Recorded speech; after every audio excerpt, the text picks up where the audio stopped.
दोस्तों, archaeological world में हर दिन कुछ नया खोजा जाता है जो आपके सामने सालों पुराने राज खोल कर रख देता है। लेकिन सबसे ज्यादा ध्यान वही डिस्कवरीज आकर्षित करती हैं जो अजीब होती हैं। और आज हम आपको हाल ही में खोजी गई 10 अजीब आर्कियोलॉजिस्ट डिस्कवरीज के बारे में बताएंगे। तो चलिए शुरू करते हैं आज की इस वीडियो को। Number 10, मुइस्का mummy. मुइस्का लोग अपने बाद बेहद डरावने और खतरनाक अवशेष छोड़कर गए हैं। ये लोग कोलंबियन एंडिस में रहा करते थे। असल में 1602 में जब स्पेनिश लोग यहाँ पर आए तो उन्होंने इन ममीज को खोजा, लेकिन उनका इंटरेस्ट इनकी आर्कियोलॉजिकल डिस्कवरी में नहीं था। इसलिए उन्होंने इनके साथ रखी गई महंगी चीजों को चुराया और भाग गए। अभी हाल ही में फिर से एक गुफा में एक छोटे बच्चे की मम्मी पाई गई है। सबसे अजीब बात यह थी कि ये लोग अपनी मम्मीज को दफनाते नहीं थे, बल्कि गुफा में सिटिंग पोजीशन में रखते थे। मुइस्का सोसाइटी के लोग सिर्फ अमीर और समृद्ध लोगों को मम्मीफाई करते थे। इनके साथ गोल्ड इयररिंग्स, ज्वेल्स आदि कीमती चीजें रखी जाती थी। कुछ ममीज को उनकी वाइफ के साथ रखा गया है, जबकि कुछ को उनके सर्वेंट्स के साथ। ममीज को इतने अजीब ढंग से केव में सिटिंग पोजीशन पर रखने की क्या वजह हो सकती है? अपने विचार हमें कमेंट करके जरूर बताइएगा। Number 9, the other Colosseum. Turkey के आर्कियोलॉजिस्ट ने हाल ही में मैस्टियोरा में एक ऐसे अरीना खोज निकाले जो बहुत हद तक रोम के कोलोसियम से मिलता जुलता है। हालांकि इसका साइज रोमन कोलोसियम की तुलना में काफी छोटा है। जहां एक तरफ रोम में स्थित कोलोसियम में 80,000 लोगों के बैठने की व्यवस्था थी, टर्की के इस एम्फी थिएटर में महज 20,000 लोग ही आ सकते थे। फिर भी आर्कियोलॉजिस्ट इसे काफी खास बता रहे हैं, क्योंकि रोमन अरीना के कंपैरिजन में ये भले ही छोटा हो, लेकिन इस एरिया में उस समय कोई और अरीना नहीं था, तो लोग दूसरे शहरों से भी यहाँ पर ग्लैडिएटर फाइट्स देखने आते होंगे। इसे रोमन एम्पायर की सेवरीन डायनेस्टी के समय 200 एडी में बनवाया गया था। ये कोलोसियम पहाड़ी की झाड़ियों और वेजिटेशन के नीचे दफन था, तो किसी का ध्यान इस पर गया ही नहीं। नंबर 8, मिस्टीरियस मायान पिरामिड। हाल ही में एल साल्वाडोर नामक देश में कुछ माया पिरामिड्स खोजे गए। इन पिरामिड्स को वोल्केनो से निकले पत्थरों से बनाया गया था। ये अजीब से दिखने वाले स्ट्रक्चर, जिसे कैंपाना स्ट्रक्चर भी कहा जाता है, जिसका मतलब होता है बेल, इन पिरामिड्स को उस वोल्केनो को डेडिकेट करके बनाया गया था, जिससे इसे बनाने के लिए पत्थर लिए गए। लगभग 1500 साल पहले 539 एडी के समय यहाँ पर लोपांगा कैल्डेरा नाम का एक वोल्केनो था, और इसमें होने वाला इरप्शन पिछले 10,000 सालों का सबसे बड़ा वोल्केनिक इरप्शन था। ये इरप्शन इतना ज्यादा था कि इसकी ऐश मीलों दूरों तक फैली और नॉर्दर्न हेमिस्फीयर का तापमान भी काफी कम हो गया। यहाँ रहने वाले लोगों को ये जगह छोड़कर जानी पड़ी, लेकिन बाद में ये लोग लौटे और नेचर को रिस्पेक्ट शो करने के लिए उसी वोल्केनो के स्टोन से पिरामिड बनाया, जिससे वो डरकर भाग गए थे। Number 7, the strangest armour. किरिबाटी armour को दुनिया का सबसे अजीब आर्मर कहा जाए तो गलत नहीं होगा।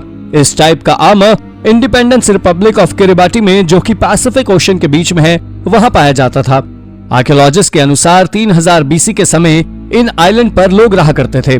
किरिबाटी कल्चर 1300 एडी के समय उत्पन्न हुआ माना जाता है। ये लोग मल्लाह हुआ करते थे, और ये लोग ऐसे कैनियोस बनाने के लिए फेमस थे जो समुद्र पर चल जाया करती थी। इसके अलावा इनके घर भी काफी अजीब होते थे। ये बड़ी बड़ी बिल्डिंग्स होती थी जिन्हें मैनियाबा कहा जाता था। इन्हें आप किसी टाउन सेंटर की तरह समझ सकते हैं, जहां बहुत से लोग एक साथ रहते हों। क्योंकि ये लोग आइलैंड में रहते थे, इसलिए इनको जो चीजें अवेलेबल थी, इन्हें उन्हीं से अपना काम चलाना पड़ता था। जैसे कि ये लोग अपने कैनियोस और घर बनाने के लिए एम्बर वुड का इस्तेमाल करते थे। यहाँ तक कि ये लोग नारियल के रेशों का इस्तेमाल करके रस्सियां भी बनाते थे। इनके आर्मर्स भी इन्हीं से बनते थे। इसके अलावा ये लोग शार्क टीथ से तलवारें भी बनाते थे। ये फाइट्स इसी ग्रुप के लोगों के बीच होती थी, जिसका पर्पस किसी को मारना नहीं, बल्कि सिर्फ घायल करना होता था। हालांकि जब ब्रिटिशर्स ने यहाँ कब्जा किया, काफी सारे आर्मर्स नष्ट हो गए। आज के समय पर केवल कुछ ही बचे हुए हैं। Number 6, the sword of गजियन।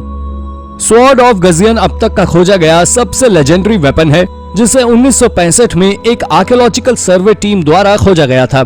ये सर्वे टीम चीन के जिंगजो रीजन में जैंग रिवर रिजर्वायर के पास एंशिएंट टूम्स की तलाश में निकली थी। वैसे तो आर्कियोलॉजिस्ट को यहाँ पर करीब 2000 आर्टिफैक्ट्स मिले, लेकिन उनमें से कोई भी इतना शानदार नहीं था जितना कि ये स्वॉर्ड। ये स्वॉर्ड एक कॉफिन में ह्यूमन बॉडी के साथ मिली थी। पूरा का पूरा टूम पानी में डूब गया था और सालों तक जलमग्न ही रहा। इसीलिए साइंटिस्ट भी इस स्वॉर्ड को परफेक्टली प्रिजर्व देखकर हैरान थे। इसकी म्यान इतनी मजबूत और एयर टाइट थी, शायद इसीलिए स्वॉर्ड बिल्कुल सही सलामत थी। ये स्वॉर्ड चीन के स्प्रिंग ऑटम पीरियड की थी, यानी 771 से 403 बीसी के समय की। इस पर लिखी इंस्क्रिप्शंस के हिसाब से ये स्वॉर्ड किंग यू की थी, लेकिन आर्कियोलॉजिस्ट नहीं जानते थे कि ये कौन था, क्योंकि उस समय इस एरिया में 9 राजा थे जिनका नाम यू था, इसीलिए ये उनमें से किसी की भी हो सकती है। अगर आपको कोई एंशिएंट स्वॉर्ड मिले तो आप क्या करेंगे? अपना जवाब हमें कमेंट करके जरूर बताइए। Number 5, Maori artefact. न्यूजीलैंड के एक एंशिएंट सेटलमेंट में माओरी आर्टिफैक्ट्स का एक कमाल का कलेक्शन खोजा गया है। ये आर्टिफैक्ट्स न्यूजीलैंड के साउथ आइलैंड में सीवर लाइन के कंस्ट्रक्शन के दौरान खोजे गए थे। खुदाई के दौरान वर्कर्स को एक एंशिएंट फायरप्लेस और स्टोन एडजी फ्रैगमेंट्स मिला। आर्कियोलॉजिस्ट के अनुसार ये एडजी स्टोन्स लेट 1800 के समय के थे, जबकि फायरप्लेस और भी पुराना हो सकता है। फायरप्लेस के साथ मसल्स और कॉकल्स जैसी शेल फिश के अवशेष भी मिले हैं। माओरी लोग यहाँ पर 1800 के मध्य में आए थे, जब उन्हें यूरोपियन कॉलोनिस्ट ने उनके सेटलमेंट से भगा दिया था। Number 4, confiscated pterosaur skeleton. 2013 में ब्राजील की पुलिस इल्लीगल फॉसिल ट्रेडर्स को पकड़ने के लिए तेजी से काम कर रही थी। असल में ब्राजील में मिलने वाले फॉसिल्स के लिए कड़े नियम बनाए गए हैं, क्योंकि ये देश की जियोलॉजिकल हिस्ट्री का पार्ट है। इसलिए इन्हें सुरक्षित और संरक्षित रखने के लिए सरकार ने कड़े नियम बना रखे हैं। लेकिन ये स्ट्रिक्ट रूल्स भी फॉसिल्स को चोरी होने से नहीं बचा पाते।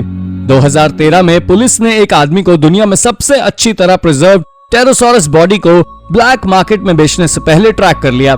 ये फॉसिल इतनी अच्छी तरह संरक्षित था कि न सिर्फ इसका स्केलेटन सही सलामत था, बल्कि इसके सॉफ्ट टिश्यू भी प्रिजर्व थे। और अगर पुलिस इस आदमी को नहीं पकड़ती तो शायद इस फॉसिल को बेच दिया गया होता और फिर यह दुनिया के किसी अमीर व्यक्ति के पर्सनल म्यूजियम की शोभा बढ़ा रहा होता। Number 3, warriors bronze helmet.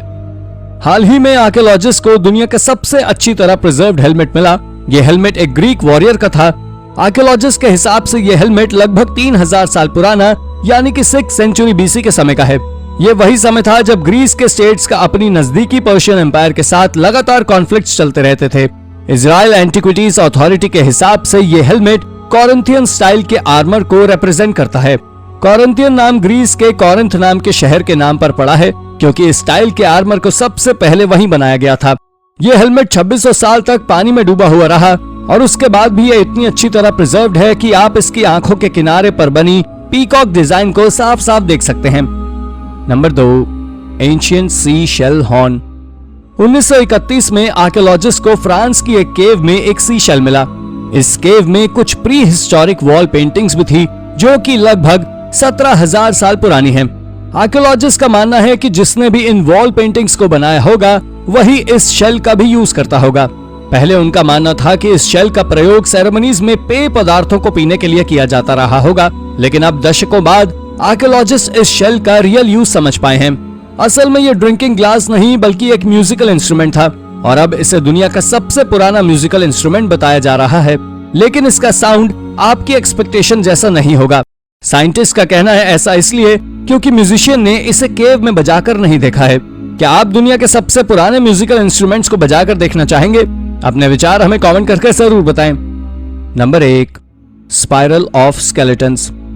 Mexico के साइंटिस्ट ने लालपन नाम के एक छोटे से शहर में एक 2400 साल पुरानी आर्कियोलॉजिकल साइट खोज ली है। वैसे तो 2400 साल पुरानी साइट का मिलना अजीब नहीं है, आर्कियोलॉजिकल वर्ल्ड में ये काफी कम समय है, लेकिन इस साइट पर स्पाइरल पैटर्न में रखे हुए स्केलेटन्स की वजह से ये साइट रातों रात चर्चा का विषय बन गई। रिसर्चर्स ने इस तरह की बरियल प्रैक्टिसेस इससे पहले कभी नहीं देखी, इसलिए ऐसा कहा जा रहा है कि हो सकता है इस तरह की बरियल प्रैक्टिसेस किसी ऐसे रिचुअल का पार्ट रही हो जिनके बारे में हम अभी तक नहीं जानते हैं। क्योंकि इस डेथ स्पाइरल में सभी एज ग्रुप के लोग थे, इसमें एक बेबी, एक चाइल्ड, कुछ टीनेजर्स, एडल्ट्स और कुछ बूढ़े लोग भी थे। इसलिए आर्कियोलॉजिस्ट का मानना है कि शायद ये रिचुअल लाइफ साइकिल को रिप्रेजेंट करता होगा। काफी स्टडी और रिसर्च के बाद भी आर्कियोलॉजिस्ट सिर्फ इतना ही पता लगा पाए हैं कि ये सेटलमेंट मेक्सिको के प्री क्लासिकल पीरियड के समय का था, यानी लगभग 1000 BC के समय का। और ये अजीब स्पाइरल बरियल्स आर्कियोलॉजिस्ट के लिए भी एक मिस्ट्री ही बने हुए हैं। तो दोस्तों, थैंक यू फॉर वॉचिंग। ये थी हाल ही में खोजी गई कुछ अजीबो गरीब आर्कियोलॉजिकल डिस्कवरीज। इनमें से कौन सी खोज आपको सबसे रोचक लगी? अपना जवाब हमें कमेंट करके जरूर बताइए। और ऐसी ही इंटरेस्टिंग जानकारी पाने के लिए हमारे चैनल को सब्सक्राइब करना ना भूलें। धन्यवाद।